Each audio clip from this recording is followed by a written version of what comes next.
أعوذ بالله من الشيطان الرجيم بسم الله الرحمن الرحيم يا صاحبي السجن أما أحدكما فيسقي ربه خمرا وأما الآخر فيصلب فتأكل الطير من رأسه قضي الأمر الذي فيه تستفتيان وقال للذي ظن أنه ناج منهما اذكرني عند ربك فأنساه الشيطان ذكر ربه فلبث في السجن بضع سنين وقال الملك إني أرى 7 بقرات سمان يأكلهن سبع عجاف و7 سنبلات خضر وأخر يابسات يا أيها الملأ أفتوني في رؤياي إن كنتم للرؤيا تعبرون قالوا أضغاث أحلام وما نحن بتأويل الأحلام بعالمين وقال الذي نجا منهما وادكر بعد أمة أنا أنبئكم بتأويله فأرسلون. We're going through the Tafseer of Surah Yusuf, and today inshallah we're starting from Ayah number 41. And the people that were here last week, they will remember that I mentioned that Yusuf alayhi salatu wasalam is in prison and 2 young men ask him the interpretation of their dreams. And he said to them that I will tell you the interpretation of the dream later on. But in the meantime, he started inviting them towards Islam and telling them that they should not be committing any shirk with Allah subhanahu wa ta'ala and only worshipping Allah subhanahu wa ta'ala. So he, prior to giving them the interpretation of the dream, he did that. And this is actually what every single person who is connected to Allah subhanahu wa ta'ala does. Any person who is a true da'i towards Allah subhanahu wa ta'ala does, that he will first and foremost have in his mind that I need to guide this person and tell him what is right, what is wrong. And then the issue of the issue of the dream is a very secondary issue. Dreams, like I mentioned last week, it's not necessary that they all have a meaning at all times. So compared to indulging in shirk, compared to the eternal punishment of the hereafter, the issue of the dream was secondary, and that's why he put it on the back burner and started focusing on something which was more important. That was the fact that they should be indulging only in Tawheed and the singular worship of Allah subhanahu wa ta'ala. After giving them the da'wah, he starts giving them the interpretation of the dream. And this is where we start from today, ayah number 41. He says, Ya sahibai sijn. He said, "O my partners of the prison." And again, in very loving and endearing terms, he uses the word, "O my companions of the prison." أَمَّا أَحَدُكُمَا فَيَسْقِي رَبَّهُ خَمْرًا.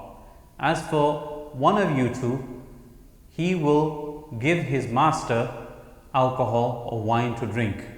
So obviously this was the interpretation of the person who is squeezing grapes. He is interpreting the dream for him that you will be the one. He doesn't directly tell him that you will be the one, but he says one of you two will feed and give the master the wine to drink. وَأَمَّا الْآخَرُ فَيُصْلَبُ فَتَأْكُلُ الطَّيْرُ مِنْ رَأْسِهِ. And the other one, he is going to be hung. Yuslab, salib, crucified, put on a cross, and the birds are going to peck at his brains. They're going to eat at his head, meaning his dead body, his corpse, is going to be hanging on the cross or hanging on a tree, and the birds are going to come and they're going to peck at his corpse, his dead flesh. And remember, this was the one who was carrying a basket of bread on his head, and the birds are coming and taking from that basket. This was what he saw in the dream.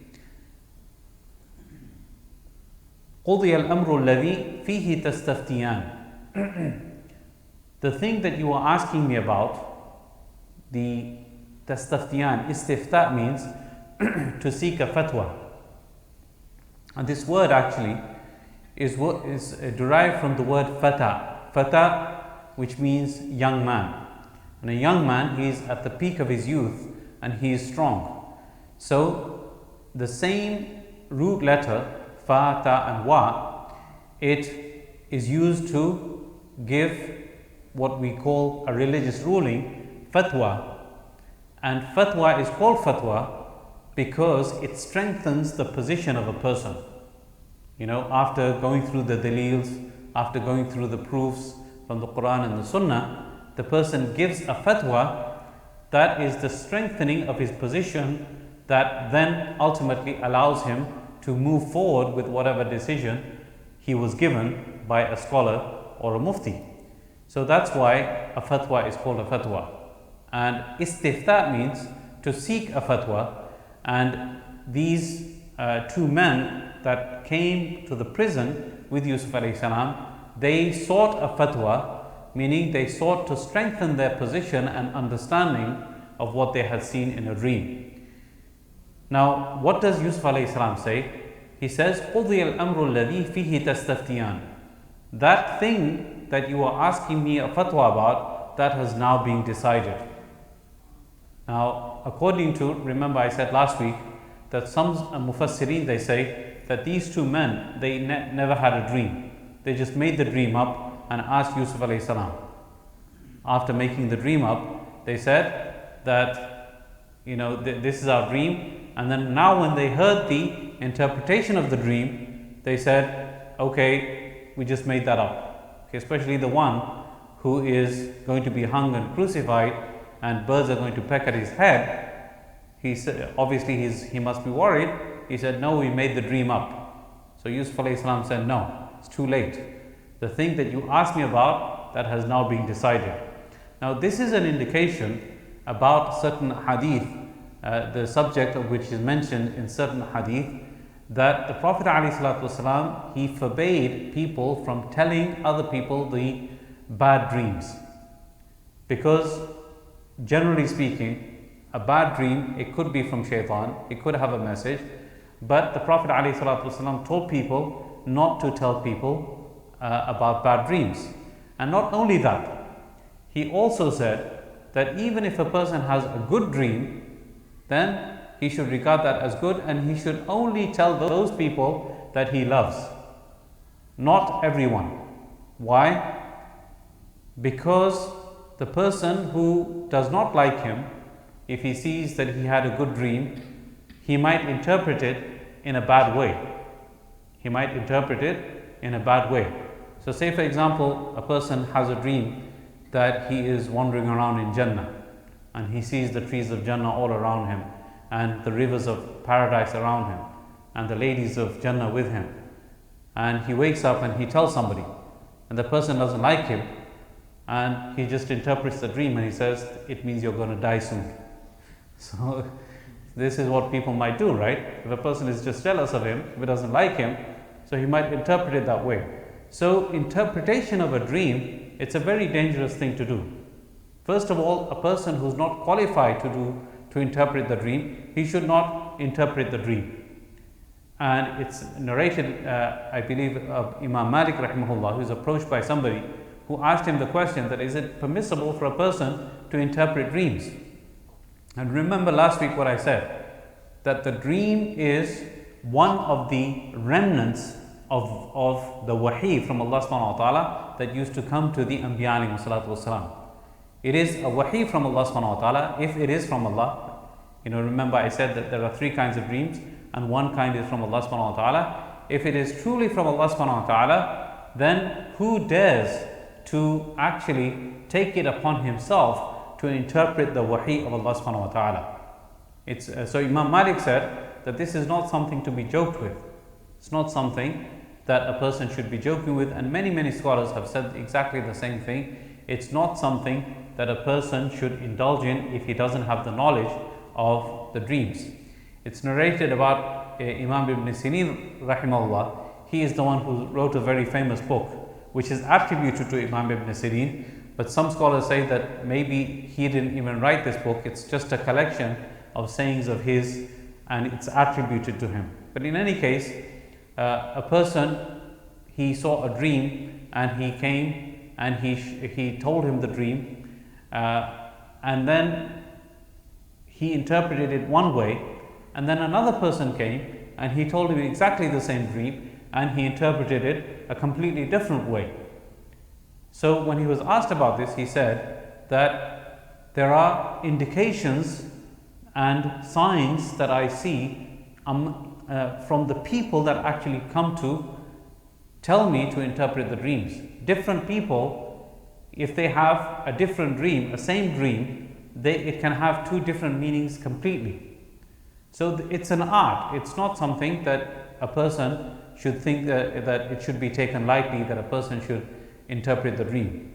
According to a hadith, the Prophet ﷺ, he said, first of all, a person should not lie about the dreams that he has. It's not permissible to do that. The Prophet ﷺ said, "Inna min afra al-fira an yuriya aynayhi ma lam tara." The Prophet ﷺ said that one of the biggest lies that a person can commit is to make his eyes see what they did not see. Meaning that he tells people that he had dreams and really he did not have that dream. So this is the biggest lie. Because why? Because it's a lie against Allah subhanahu wa ta'ala. Like I just mentioned, that because the dream is one of the remnants of the wahi from Allah subhanahu wa ta'ala, therefore he is actually lying against Allah subhanahu wa ta'ala. Just like a person who claims false prophethood, right? It's exactly like that. The person says, I get wahi from Allah subhanahu wa ta'ala. He doesn't get wahi. What is he? He's a false prophet. He is lying about his prophethood. Similarly, a person who is telling people false things about dreams, he is lying that he is getting this wahi from Allah subhanahu wa ta'ala. So it's false lies about Allah subhanahu wa ta'ala. According to another hadith, the Prophet ﷺ said, الرؤيا الصالحة من الله فإذا رأى أحدكم ما يحب فلا يحدث بها إلا من يحب. This is just what I mentioned, that the good dreams are from Allah subhanahu wa ta'ala. So if any of you sees something that he likes in his dream, then he should not inform those people except whom he loves. Okay, this is the hadith from the Prophet ﷺ. And the final hadith that I'd like to mention, الرؤيا على رجل طائر ما لم تعذر. The dreams, they basically stay hanging on top of a person as long as that they're not interpreted. فإذا عبرت وقعت. Once the dreams are interpreted, then they come down on the person. And basically however the dream is interpreted, then according to that the actual reality occurs. The thing occurs according to how it's interpreted. So again, we should not interpret dreams. As an Imam, I get so many emails and phone calls about dreams and so on. Some dreams are scary, and if somebody says this to you, you should basically tell him that this is probably from shaitan. I just give sadaqah as a precaution, nothing to worry about. This is how everyone should interpret the dreams. And specifically when a person is mentioned in the hadith, that when a person sees a scary type of a dream, then he should wake up and on the left side of his bed, he should spit 3 times. Spit or make the action of spitting like this. Say, A'udhu billahi minash shaitanir rajeem. And if he wants to go back to sleep, he should turn around and go back to sleep. Because this is from the shaitan. This is when a person has a scary dream. And again, if somebody comes to you with a dream and asks you to interpret it, you should not interpret it. And if it's a good dream, you should say, Inshallah, this is a good dream, and stop right there. Inshallah, this is a good dream. You saw Jannah in your dream. You saw the Prophet ﷺ in your dream. You saw Mecca in your dream. You saw Medina in your dream. That's a beautiful dream. Inshallah, some good will happen to you because of it. That's it. And that's where you draw the line. Don't go into the details about what and when and how and all of these things. This is not our position to be interpreting the dreams.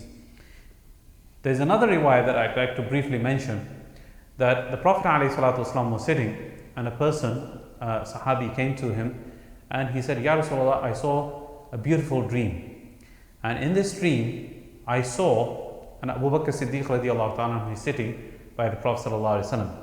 He said that I saw in this dream that there was a cloud, and from this cloud, honey and butter is falling down from this cloud. And I see a lot of people, some of them are taking a lot of this honey and this butter, and some of them are taking a small amount of it. So this honey and butter is coming down from the sky, and some are taking a lot, some are taking a little bit. And then there's a rope from that cloud that comes down. And Ya Rasulullah, I saw you in my dream, you climbed up this rope, and you went up this rope, and then another man climbed up the rope behind you, and then another man climbed up the rope behind you, and then a third man, he tried to go up into this rope, and the rope broke. But then the rope was rejoined for him, and then he ultimately did climb up using that same rope. So this was the dream of this person. So Abu Bakr Siddiq radiallahu ta'ala, he said, Ya Rasulullah, allow me to interpret it. So the Prophet sallallahu alaihi wasallam said, go ahead, interpret it. So then Abu Bakr Siddiq radiallahu ta'ala, he said, the cloud is Islam that covers everybody. And the honey and the butter that's coming down from the cloud, that is the Quran and the sweetness of the Quran that some people benefit a lot from, the ones that were taking a lot of it, and some people benefit a little from it. Those people that took a little from the honey and the butter, they benefited a small amount. And Ya Rasulullah, this rope is the Quran. This rope is the Quran that you, Ya Rasulullah, climb up, and through the climbing up on the Quran and implementing it, you are going into Jannah and you are reaching your destination. And then there are people after you, they are doing the same thing. The two men that come after you, they do the same thing.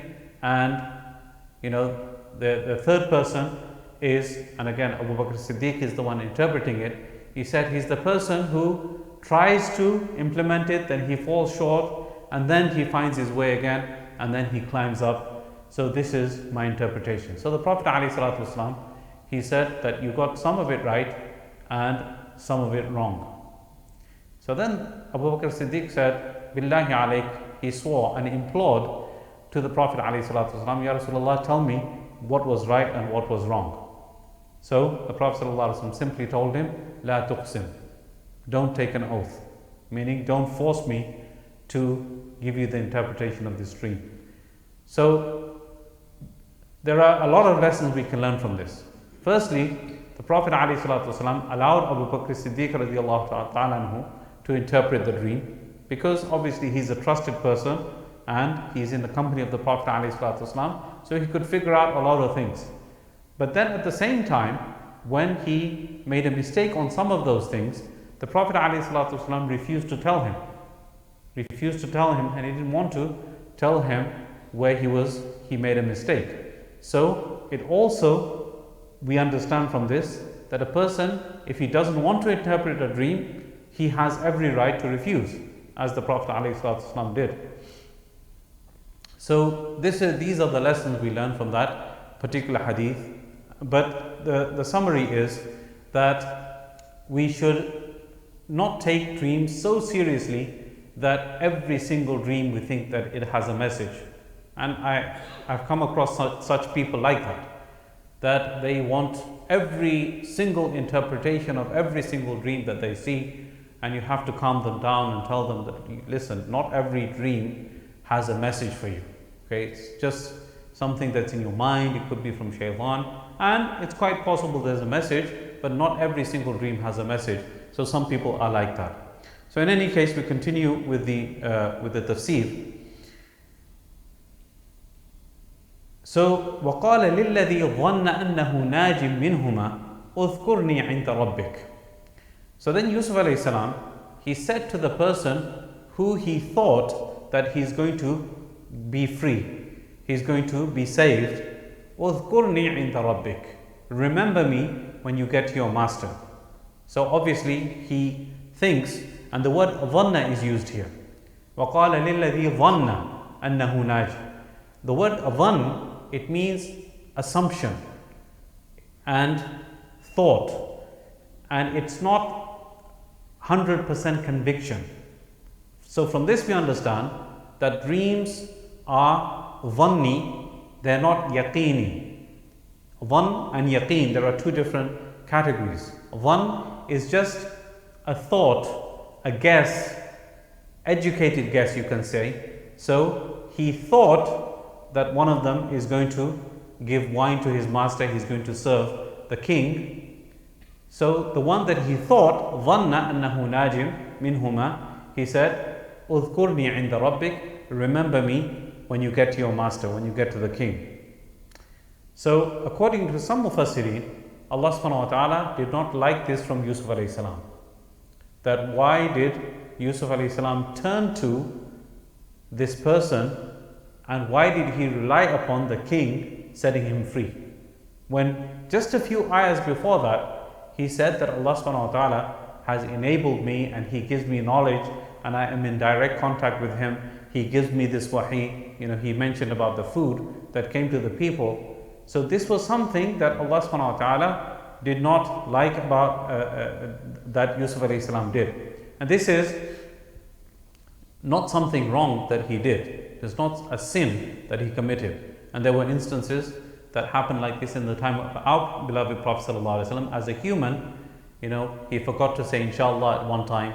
So Allah subhanahu wa ta'ala told him about that. The wahi stopped for a few days. And then ultimately Allah subhanahu wa ta'ala says, don't say anything that you're going to do tomorrow, except you add to it inshallah. And then the story of Abdullah ibn Maktoum, when the Prophet ﷺ is giving da'wah to somebody, and he comes and says to the Prophet ﷺ, "Allimni mimma allamaka Allah," teach me that what Allah subhanahu wa ta'ala has taught you. And the Prophet ﷺ frowned because he's trying to give da'wah to non-Muslims and he's already a Muslim. So Allah subhanahu wa ta'ala told him that his frowning was not right.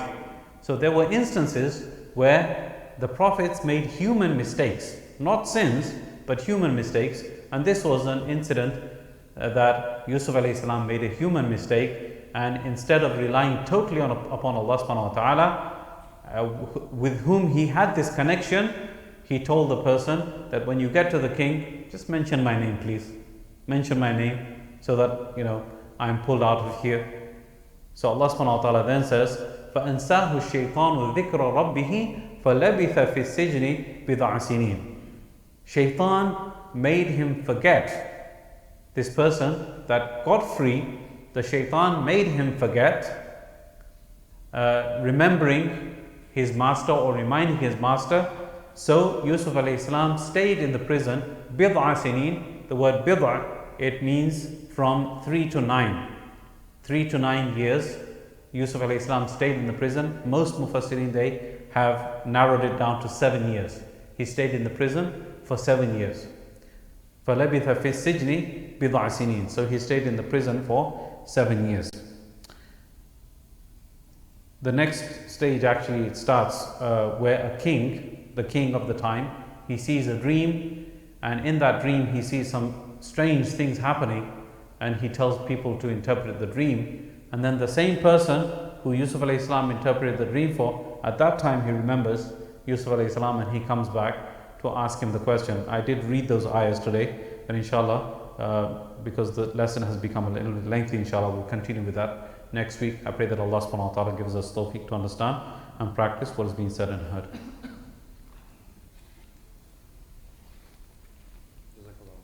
Jazakallah.